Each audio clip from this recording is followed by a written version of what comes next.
अस्सलाम वालेकुम एवरीवन। उम्मीद है आप सब खैरियत से होंगे।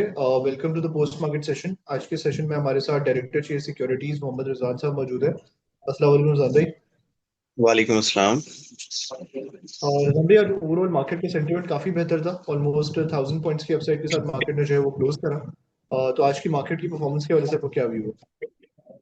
आई गेस शरीर 2-3 दिनों में जब रोल ओवर भी काफी तक सेटल हो गया था, तो ये था कि शायद वेडनेसडे के बाद जो है ना, नॉर्मली जब रोल ओवर सेटल हो जाता है तो मार्केट में इस तरह के पुल बैक्स आते हैं। और हमने देखा कि म्यूचुअल फंड का भी थोड़ा इंटरेस्ट आया, कुछ और लोगों का भी मारी में जो पहले काफी ज्यादा सप्लाई साइड पे था उसमें इंटरेस्ट आया, प्लस ओजीपीपीएल में रिकवरी आई। हमने देखा कि मार्केट और फिर दूसरा कुछ स्टॉक्स जो इंडेक्स में इंडेक्स में उनकी कंट्रीब्यूशन है, but obviously volume actively volume traded नहीं होते।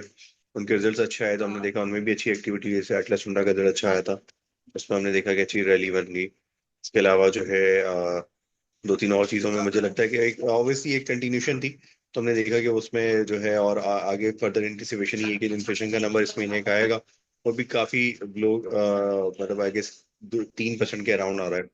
तो इन सब चीजों को देखते हुए मार्केट में एक मोमेंटम दोबारा से आना था, और हमने देखा कि आज उसमें हमने वो कल भी आखिर में आते हुए अच्छी रिकवरी आई थी, और उसकी कंटिन्यूशन हमने आज भी देखी। बिल्कुल रिजवान भाई, I think this recovery was mainly initiated और स्टार्टेड विद मारीज परफॉर्मेंस। कल और परसों मारी की परफॉर्मेंस काफी क्रूशियल रही थी, जैसे कि आपने जिक्र किया।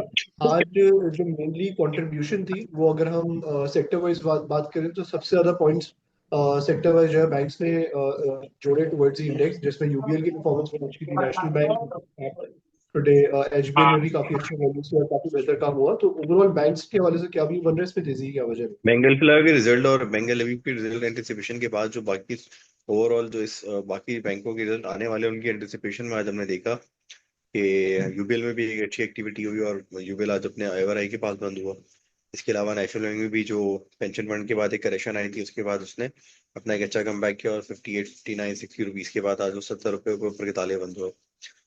आई गेस कोई नई चीज नहीं है, सिर्फ ये है कि इंटरेस्ट रेट अब लोगों को लग रहा है कि स्लो स्लो करके घटेंगे, यहाँ से 50-25 पिप्स करके। तो जहां पर पिछले जो हायर इंटरेस्ट रेट का इम्पैक्ट अभी भी इस रिजल्ट्स में आ रहा होगा, तो अच्छे रिजल्ट्स की वजह से हमने अल्फा के रिजल्ट के बाद देखा कि लोगों का इंटरेस्ट दोबारा बैंकिंग इंडस्ट्री में आया, वापस आया, और आज बैंक की शेयर में अच्छा काम हुआ। बिल्कुल। इसके अलावा पॉइंट्स वाइज आज हमने देखा कि सीमेंट्स ने बहुत एक की जो है मेजर कंट्रीब्यूशन दी टुवर्ड्स इंडेक्स, जिसमें एक स्टॉक लकी जी। सीमेंट, ऑब्वियसली उसकी कल कल उसका एक रिजल्ट प्रॉफिट बहुत अनाउंस। अच्छा है। जी, आई गेस कल का जो रिजल्ट था वो बहुत अच्छा था, एक्सपेक्टेशंस अगर आप कंसोलिडेटेड बेसिस पे देखें तो तकरीबन 280 रुपये 300 रुपये का नंबर आ सकता है। उस पे अगर आप कंसोलिडेट पे अगर उसको 5-6 का मल्टीपल भी दे तो उसमें बहुत जूस बन सकता है, इसलिए हमने देखा कल भी उसमें एक अच्छी रैली हो गई थी, और आज भी वो रैली कंटिन्यू होती हुई देगी। बिल्कुल। आई थिंक ओवरऑल सेक्टर के हवाले से आपको क्या व्यू है? क्या हमें इसी तरीके की परफॉर्मेंस दूसरे स्टॉक्स में भी देख सकती है? क्योंकि सिंस द रेट कट हमने सेक्टर में जो है वो करेक्शन देखी है। तो do you think the levels are lucrative to take a bet on? Actually हो ही रहा है कि डिमांड अभी भी जो है ना उस लेवल पर रिकवर नहीं हो रही, और वो प्राइस अगर आप आज का नंबर भी देखें तो price overall week on week basis पे नीचे ही आ रही है। तो इसी वजह से हमने देखा कि सेक्टर में इंटरेस्ट नहीं बढ़ा, बट मुझे लगता है कि अगर इंटरेस्ट रेट 8-9% या 10% की तरफ जा रहे हैं, या फर्दर 11%, या I guess somewhere between 11 to 10 के दरम्यान आ सकते हैं टिल जून, तो एक तो ये रीजन बन सकती है सिक्लिकल में दोबारा, और दूसरा हाईली लेवरेज कंपनीज में खासतौर पे डीजी और कुछ और सेगमेंट्स में इंटरेस्ट इसलिए आ सकता है।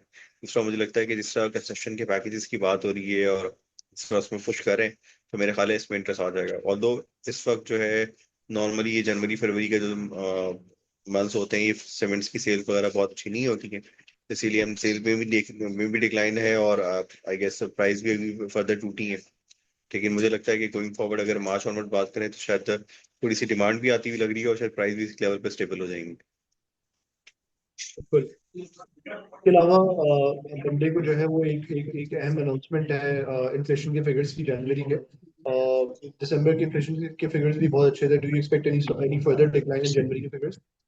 लोगों की एक्सपेक्टेशंस है समवेयर अराउंड 3 to 3.5, तो आई गेस इसके बैंड में आती है, तो वैसे सरप्राइज नहीं, मार्केट में आइडिया है लोगों को, लेकिन ऑब्वियसली जब मटेरियलाइज होती है तो उसमें एक अच्छा पुल बैक आता है। तो मेरा ख्याल है मार्केट अपने बुलरन में ही है, और कुछ तो थोड़ा उसकी कंटिन्यूशन हमें मंडे को भी दिख सकती है। बिल्कुल। To wrap up this session, Rizwan भाई, लास्ट क्वेश्चन मेरा मार्केट की परफॉर्मेंस के हवाले से है कि what sort of activity are you anticipating or going forward आपकी टॉप पिक्स क्या रहेंगी? मुझे लगता है थोड़ा सिक्लिकल स्टॉक्स में भी थोड़ी सी एक्टिविटी कर सकते हैं। सेकेंडली, जो चीजें जो हमने अपनी रिपोर्ट्स में हाईलाइट की थी उनमें अच्छी परफॉर्मेंस आ चुकी है, जिसमें लोड्स है, जीसीआईएल है, पीएसएक्स है। आई गेस इनमें भी थोड़ी एक्टिविटी की जा सकते हैं। और मेरा ख्याल है जैसे जैसे कॉर्पोरेट रिजल्ट आते रहेंगे, ये कॉर्पोरेट एक्शन जो है ना, सॉरी, जैसे रिजल्ट की बोर्ड की डेट आती रहेगी, थोड़ा सा मुझे लगता है कि इसमें भी एक्टिविटी आती रहेगी स्टॉक्स में। जैसे अगर आज आपने बैंकिंग सेक्टर को हाईलाइट किया, लकी के रिजल्ट, लकी ने परफॉर्म किया, तो मुझे लगता है इसी तरह से result based activities result season की चलती रहेंगी। तो फोकस जो है ना, मेरे ख्याल से स्टॉक्स की अर्निंग आती है जिसमें अच्छी एंटिसिपेशन, उसको फोकस रखना चाहिए। बिल्कुल। Thank you so much Rizwan भाई for taking out time for this session. अल्लाह हाफिज।